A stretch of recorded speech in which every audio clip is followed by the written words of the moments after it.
네. 어, 아이고. 먼저는 자녀 양육 유형에 대해서 살펴보고자 해요. 부모 교육의 자녀 양육 유형.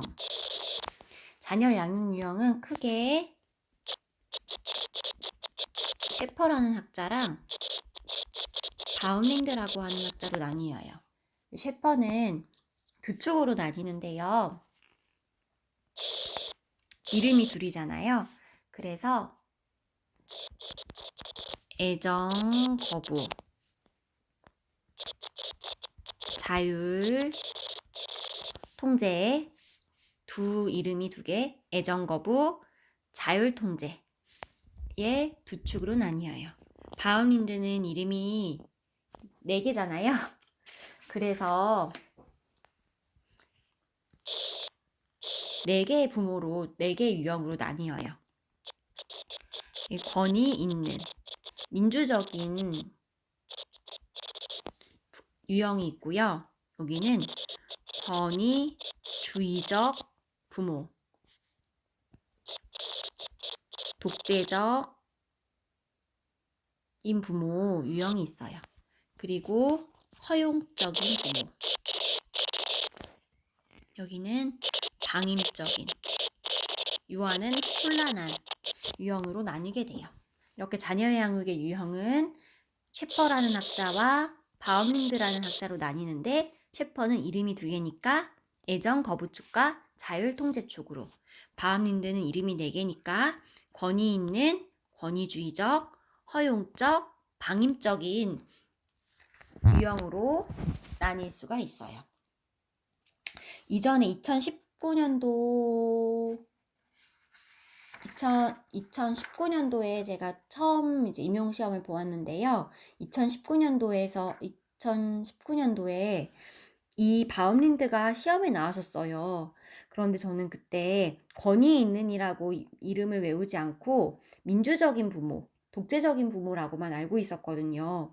근데 밑에 권위주의적인 부모가 나오니까 이게 권위 있는 부모인 줄 알고 정답을 굉장히 헷갈려 했던 기억이 나요. 권위가 있는 부모는 적절한 애정과 통제를 적절하게 주는, 애정과 통제가 적절해요. 근데 여기는 애정이 없어요. 통제만 있어요. 그리고 자녀가 다른 의견을 내는 것을 허용하지 않는 것이 권위주의적인 것.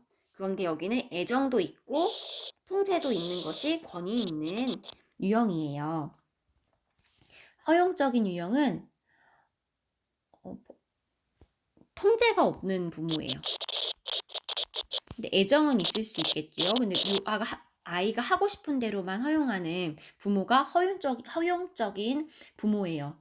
그래서 모든 의사결정을 유아에게 맡기니까 아이는 어떻게 내가 해야 할지 오히려 충동 조절이 어렵고 자기를 통제하는 것이 어렵고 스스로 좀 미성숙하게 되는 경향이 있게 돼요. 그리고 방임적인 부모는 아예 유아에게 애정도 없고 통제도 없는 유형이 방임적인 유형이에요. 그래서 이 유아는 자존감도 굉장히 낮고 무기력하게 되고 무질서하며 스스로도 혼란을 겪게 되는 것이 방임적 유형입니다. 당연히 이 4개 중에서 가장 지향해야 할 부모의 모습은 유아에게 애정을 가지고 또한 적절하게 유아가 할 수 있는 행동의 한계선을 제공해주는 통제를 갖는 권위 있고 민주적인 부모가 통제를 제공하지만 또 유아의 의견을 묻고 유아의 결정을 존중하고 격려를 보이는 이 권위 있는 부모가 지향해야 할 부모이겠지요. 셰퍼는 애정 거부, 자율 통제축으로 나누었는데 먼저 애정적, 자율적 부모부터 살펴볼게요. 이 애정적, 자율적 부모는 유아의 자녀에게 늘 관심을 가져요. 그리고 대화도 나누고 복종과 통제를 피한다고 하네요.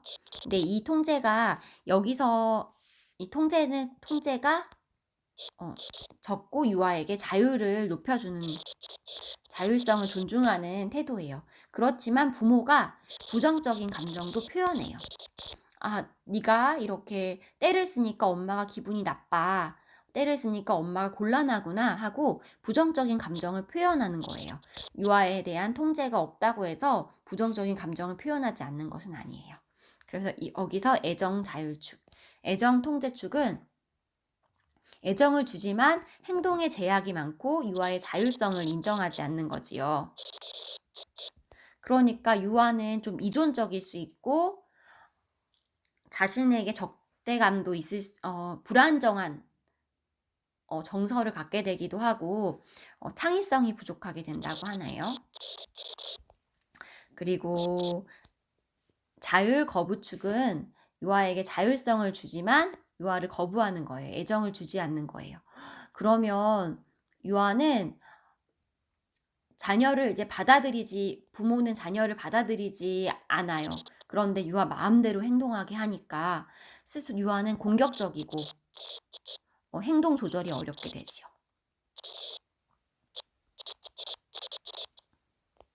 어떻게 보면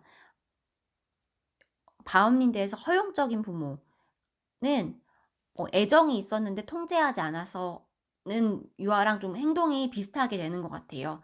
근데 유아에게 여기는 애정이 없고 자율성만 주었을 때 행동 조절이 어렵게 된다고 하네요. 그리고 거부 통제는 유아에게 거부하면서 통제적인, 유아를 용납하지도 않고 체벌하고 심리적인 통제를 가하는 거부 통제 유형의 유아들은 스스로에 대한 분노가 있고 경우에 따라서 자학적이고 퇴행적인 모습을 보이기도 한다고 해요.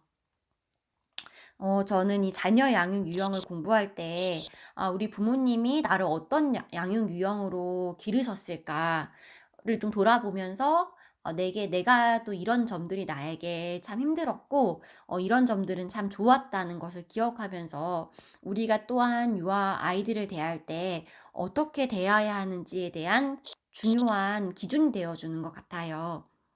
저의 경우에는, 셰퍼에 의하면 애정적이고 좀 통제적인 부모 밑에서 자랐거든요. 그래서 사실은 스스로 무언가를 하기에 도전하고 하는데 조금 어렸을 때 좀 어려움을 겪기도 했고, 스스로에 대해서 창의성이 부족하다고 생각하기도 했어요. 그런데 점점 자라면서, 부모님이 저에게 자율성을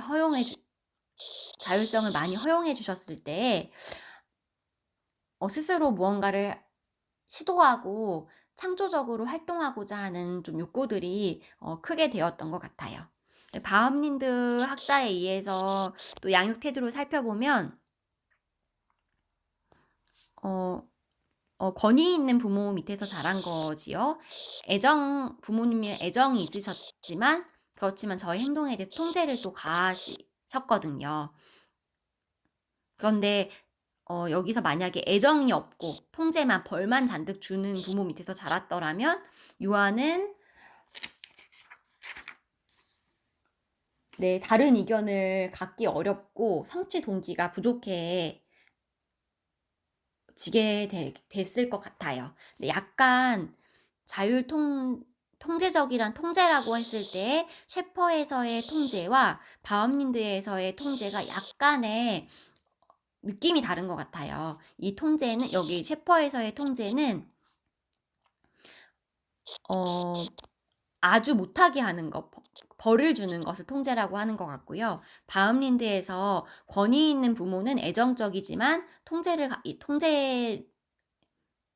준다 할 때 이 통제는 유아에게 행동의 한계를 정해주는 것을 통제라고 하는 것 같아요. 근데 셰퍼에서의 통제는 행동의 한계를 정해주는 것뿐만 아니라 유아의 행동을 아예 못하게 하는 약간의 그 차이가 있어요.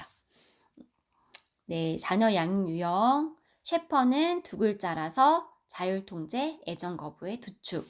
바움린드는 네 글자라서 권권, 허방, 권위 있는, 권위주의적인, 허용적인, 방임적인 이렇게 네 가지로 살펴볼 수 있습니다.